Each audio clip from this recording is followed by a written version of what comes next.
अरे पगली के भइल बा पागल के दासा आज हमरा पता चलल प्रेम के भाषा कि रोते रोते मिले हमसे आयल बड़ी कि रोते रोते मिले हमसे हरी आयल बड़ी हमर जान आज हराती से लटाइल बड़ी।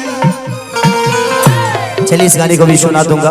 मानिए हमारे अन्नपूर्णा फिल्म के माध्यम से ये गाना और हमारे देखिए इधर आइए आप लोगों को कुछ परिचय करा देता हूँ। इधर आइए। इनको तो आप लोग पता नहीं जानते ही होंगे, मुझे लगता है कि बहुत लोग जानते होंगे। मेरे जीवन में सबसे बड़ा गाना इन्हीं का लिखा हुआ है कि हो खत बियाह तू तो फूल गइलू काहे खेसरिया के भूल गइलू कि पवन के गोदी में झूल गइलू। वो यही पवन है, इन्होंने ही वो रामायण का चौपाई लिखा था।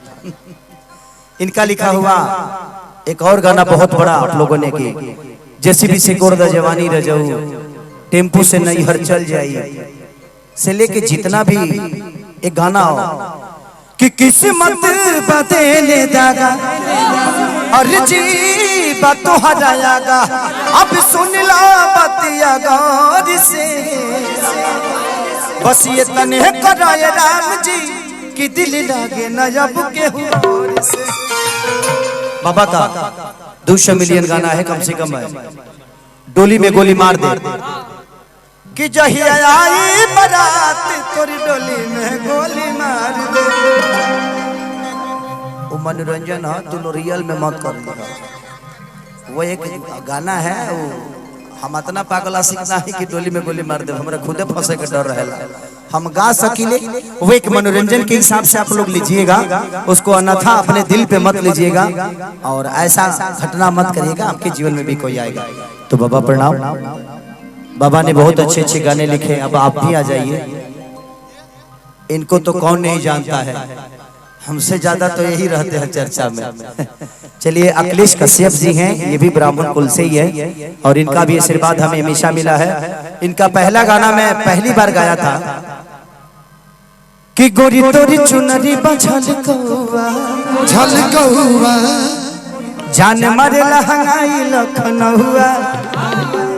उसके बाद इनका गाना होली में गाया था कि 2 रुपया हो 2 रुपया 2 रुपया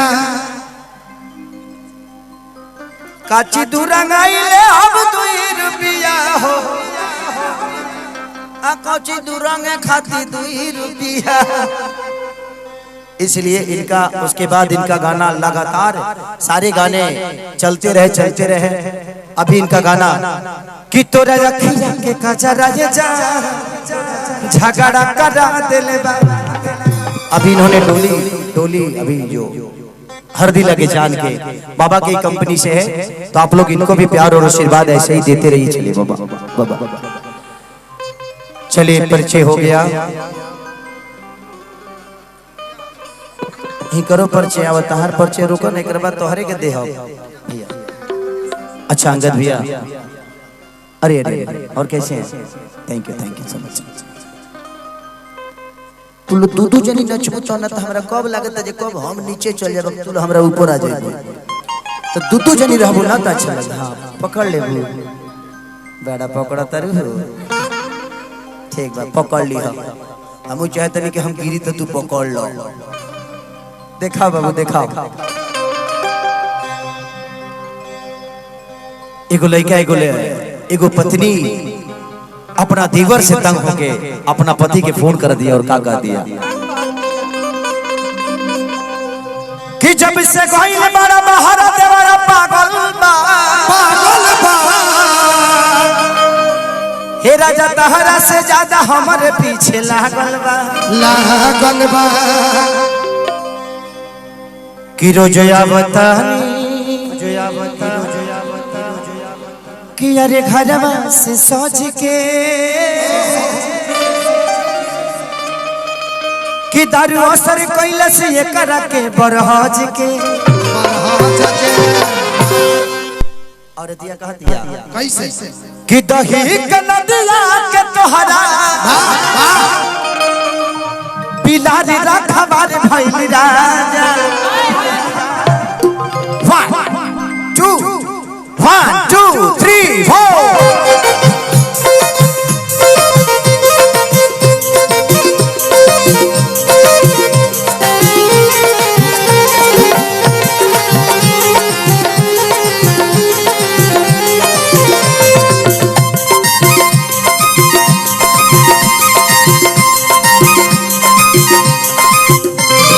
दही के नदिया के तोहरा बिलारी रखवार भइल राजा दही के नदिया के तोहरा बिलारी रखवार दही के नदिया के तोहरा बिलारी रखवार भइल राजा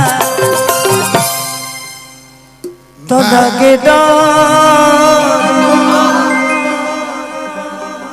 ई देवा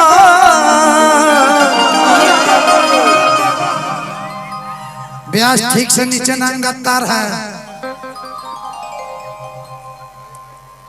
हमरा नीचे नंगतार बा हाँ नीचे बा तू ही जोरले रहा का कुछ बोल देता रहा लोग देखिए थोड़ा सा बाबू आप मेरे से दूर रहिएगा हम शादीशुदा आदमी हैं पहले यूट्यूब नहीं था तो कुछ भी हमारा इधर उधर का कांड नहीं जा पाता था घर पे आजकल अपडेट हो जाता है एक एक घंटा में हमरा घोरावा देखिए मैं ऐसा नहीं मैं शरीफ आदमी कभी कभी बिगड़ जाता हूँ अलग मैटर है आ कौन है दुनिया में जे साधु बाबू बिगड़ल नहीं है ये दुनिया में सबसे बढ़िया साधु वही हुआ है जो सबसे ज्यादा बिगड़ा था वाल्मीकि को देखिए वाल्मीकि तो मारा मारा करते थे लेकिन उन्होंने रामायण की रचना कर दी तो जब सारा बुरा कर्म से उन्नति हो जाएगी छोड़ा कहाँ करे के भाई कहिए ले बनी अभी बता बजे दारू तो तबे छोड़ो जब दारू पिए ले हो ना यार बहुत बेकार चीज है तो जब तक आपको महसूस नहीं होगा तब आप जीवन में आदमी नहीं बनिएगा अरतिया कहती है बाबू कि लगे डर इते बड़ी करी घाती ये राजा लगे डर इते बड़ी करी घाती ये राजा दिन रात रहे छतिया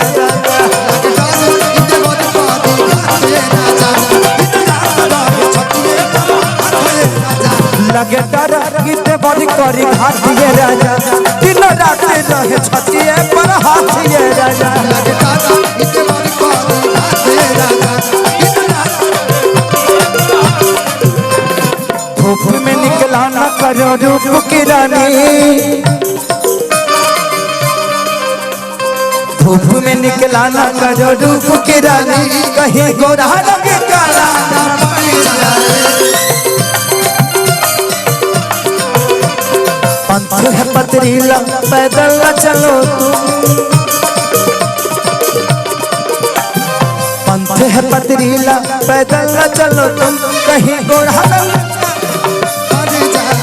कहीं गोदा रंग काला न पड़ जाए लगे डर इते बड़ी करी घाते राजा राजा छतिए पर हाथे राजा लगे डर इते बड़ी करी घाते राजा राजा चलिए शिवान के हमारे खान साहब की तरफ से पुरस्कार शेर खान भाई की तरफ से पुरस्कार आशीर्वाद करो स्वीकार और कहती है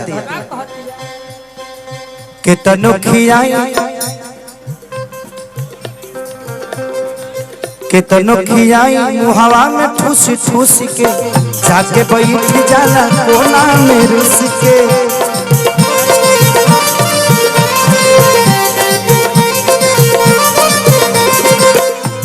मनाई खियाई ठूस ठूस के जाके बैठ जाला कोना में रुस के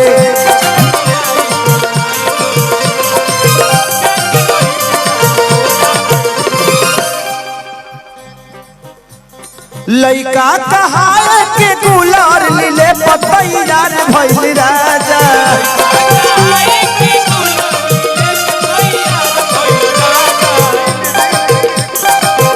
चलिए हम एक हमारी भाई ग्रीन डीजी कूलर एगो बहुत बढ़िया हम अपन घर बनाओ तो नहीं तो सब करे कूलर लगाओ ले बने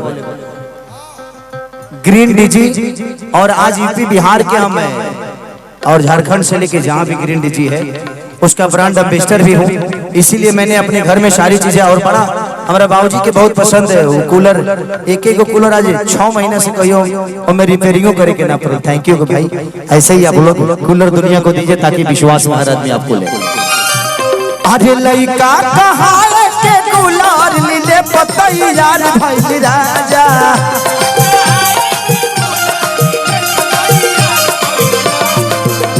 लगे डर इतवर करी घात दिए राजा लगे डर इतवर करी घात दिए राजा तीन रात रहे छटिए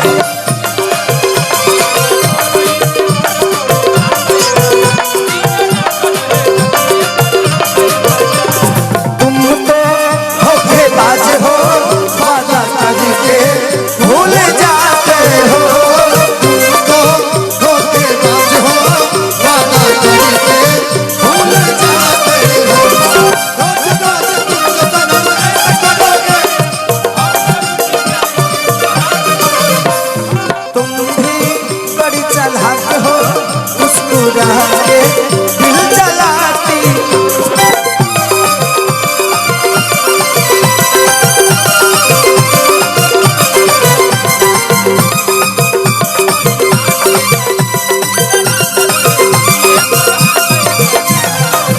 चलिए राजीव चौधरी उप प्रमुख सिवान भाई की तरफ से पुरस्कार।